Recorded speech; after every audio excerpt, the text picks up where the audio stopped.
మరి దేవుణ్ణి అంగీకరిస్తున్నారా? కష్టమైన బాధ అయినా నడుపుతారాయనతో మంచిదండి. రవి గారు అంగీకరించి ఉండగా పాస్టర్ గారు ప్రార్థన చేయండి. పేరు రవి గారు.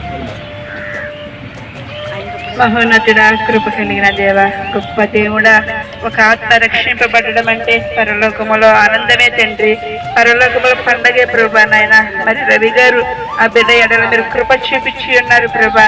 రక్షణ భాగ్యాన్ని ఆ బిడ్డకు అందజేసి ఉన్నారు. అందుబట్టి వందనాలు చెల్లించుకుంటున్నాను తండ్రి. నైనా కృప కలిగిన పాత జీవితం గతించిపోయి నూతన జీవితంలో అడుగు పెడుచుండగా తండ్రి, నైనా మీ బిడ్డ వల్ల మీకు ఎప్పుడు కూడా మహిమ ఘనత ప్రభావం కృపను తెచ్చుకోమని అడుగుతున్నాం తండ్రి. ఒప్పుకుంటూ ఉండగా తండ్రి యొక్కయో కుమారు యొక్కయో పరిశుద్ధ నామములో ప్రార్థిస్తున్నాం తండ్రి.